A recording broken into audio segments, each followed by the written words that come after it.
Good morning, students. In last video, we have discussed about the topic law of diminishing marginal utility. हम लोगों ने ये पूरा detail में डिस्कस किया था कि क्या है law of diminishing marginal utility.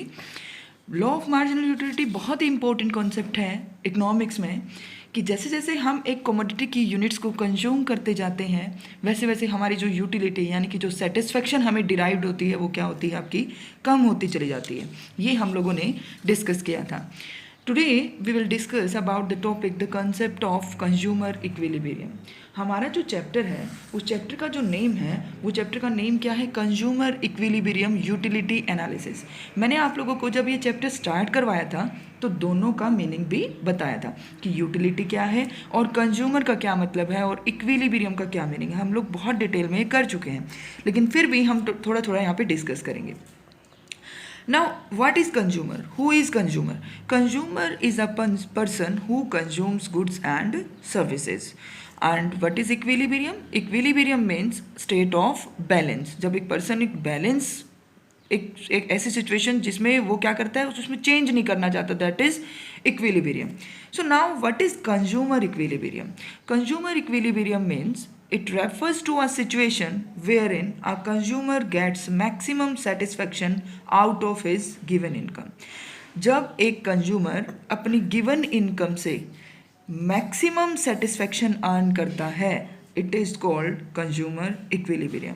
मान लीजिए कि फॉर एग्जांपल एक पर्सन को एक तो 100 रुपीज़ में कोई वो 1 यूनिट बाय करके लेके आ रहा है और एक 100 रुपीज़ में उसको 10 यूनिट्स मिल रही हैं सेम ही प्रोडक्ट्स की, तो कहाँ पे सेटिस्फाई होगा ज़्यादा? ऑब्वियसली जहाँ पे उसको 100 रुपीज़ में 10 यूनिट्स मिल रही हैं वहाँ पे क्या होगा, उसकी सेटिस्फेक्शन मैक्सिमम होगी और यही पॉइंट होगा फिर उसका इक्विलिब्रियम का। सो जब गिवन इनकम कितनी थी 100, गिवन इनकम पे जब उसको मैक्सिमम सेटिस्फेक्शन होती है तो हम उसको क्या बोलते हैं, इक्विलिब्रियम बोलते हैं। Now assumption relating to consumer equilibrium, कुछ अजम्पशंस हैं। फर्स्ट अजम्पशन है रैशनल कंज्यूमर। कंज्यूमर हमारा क्या होता है, रैशनल होता है। Now what is rational? Rational consumer आपका वो कंज्यूमर है जो अपनी गिवन इनकम को इस तरीके से स्पेंड करता है कि उसको क्या हो जाए, मैक्सिमम सेटिस्फैक्शन हो जाए, that is called rational consumer. Next assumption है इसकी कार्डिनल यूटिलिटी, जो हम पहले भी डिस्कस कर चुके हैं कि यूटिलिटी को ऑलवेज मेजर करते हैं हम in terms of cardinal numbers, क्योंकि यूटिलिटी एनालिसिस जो चैप्टर है उस चैप्टर में हम क्या यूज़ करते हैं, कार्डिनल यूटिलिटी। और कार्डिनल यूटिलिटी में हम यूटिलिटी को कैसे मेजर करते हैं, 1 2 3 4 इस टर्म में हम इसको मेजर करते हैं। Next is independent utility. Utility means satisfaction. यहाँ पे सेटिस्फैक्शन इंडिपेंडेंट होगी। Independent means it is not affected by the consumption of other goods. For example मैं आइसक्रीम कंज्यूम कर रही हूँ एक, और एक मिल्क शेक, मैंने दो चीज़ क्या की है, कंज्यूम कर रही हूँ मैं, आइसक्रीम और मिल्क शेक।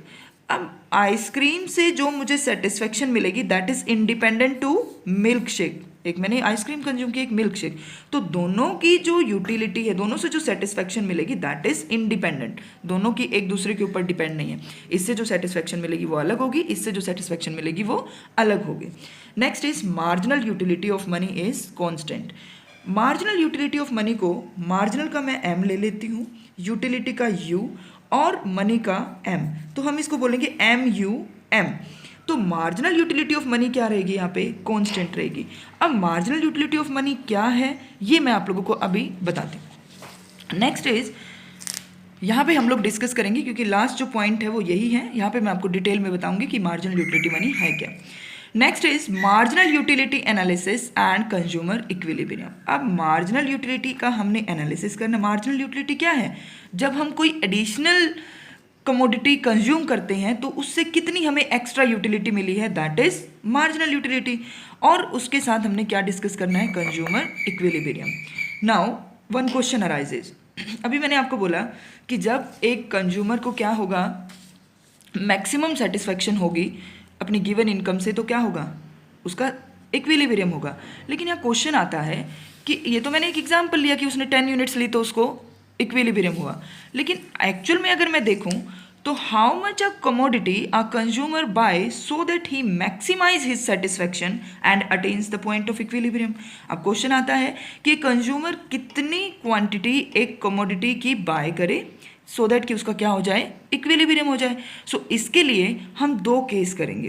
पहला केस है when only one commodity is consume, जब वो सिर्फ एक ही कमोडिटी कंज्यूम करता है। जैसे फॉर एग्जांपल वो सिर्फ आइसक्रीम कंज्यूम कर रहा है, सिर्फ एक कमोडिटी को अगर वो कंज्यूम करेगा तो कहाँ पे उसका इक्विलिब्रियम होगा और कितनी यूनिट्स वो बाय करे उसकी। सेकंड हम करेंगे व्हेन टू और मोर कमोडिटीज आर कंज्यूम, जब दो या दो से ज़्यादा कमोडिटी वो कंज्यूम करेगा तो कहाँ पे उसका इक्विलिब्रियम होगा। नाउ आज जो हम डिस्कस करेंगे वो हम पढ़ेंगे consumer equilibrium in one commodity case. One commodity case, one commodity means हम सिर्फ एक ही कमोडिटी बाय कर रहे हैं, चाहे आप इसको आइसक्रीम बोल दो, चाहे मैं इसको एक्स नेम दे देती हूँ कि एक कमोडिटी का नेम क्या है, एक्स है। अब जब भी हम परचेज करते हैं कोई थिंग तो वो थ्री फैक्टर्स पे डिपेंड करती है। जब भी आप कोई चीज़ बाय करने जाते हो तो आप क्या देखते हो, सबसे पहले प्राइस ऑफ द कमोडिटी, हम उसका प्राइस देखते हैं। Then marginal utility of the commodity, marginal utility means satisfaction, आपको जब आप उस कमोडिटी को बाय कर रहे हो तो उससे आपको कितनी सेटिस्फेक्शन मिल रही है वो भी आप देखते हो कि आप क्या करोगे। अगर कोई भी चीज़, मान लो आप शर्ट बाय करने जाते हो, आप शॉपकीपर को बोलोगे, वो आपको कितनी सारी शर्ट्स शो करता है, मेनी शर्ट्स आपको शो करता है, आपको जो पसंद आएगी, जो पसंद आ रही है, इट मीन्स वो क्या है, that is your marginal utility of that commodity. फिर आप उससे क्या पूछते हो, उसका प्राइस, और फिर आप ये देखते हो कि मान लो उसने एक शर्ट जो है वो आपको 2500 की बोल दी, वन शर्ट, लेकिन आपको लगता है कि नहीं ये प्राइस तो क्या है, ज़्यादा है, क्योंकि ये शर्ट जो है मेरे को तो 1500 की इस रेट की लग रही है।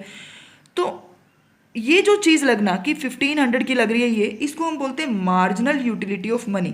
मार्जिनल यूटिलिटी ऑफ मनी का मतलब क्या होता है कि जो थिंग हम बाय कर रहे हैं, क्या एक्चुअल में उसकी यूटिलिटी, क्या एक्चुअल में उसकी यूटिलिटी हमें उतनी ही मिल रही है, ये हम देखते हैं मार्जिनल यूटिलिटी ऑफ मनी में। अभी मैंने यही चीज़ डिस्कस करनी है आप लोगों के साथ कि MUM जो है, मार्जिनल यूटिलिटी ऑफ मनी को हम क्या बोलेंगे, MUM जो है इसका क्या मीनिंग है। मार्जिनल यूटिलिटी ऑफ मनी को हम MUM बोल सकते हैं, और you can say worth of a rupee to a consumer. MUM का मतलब ये होता है, ये वर्थ ऑफ अ रुपी, एक रुपये की वर्थ बताता है किसके लिए, कंज्यूमर के लिए। मैं आपको एग्जांपल देती हूँ इसका।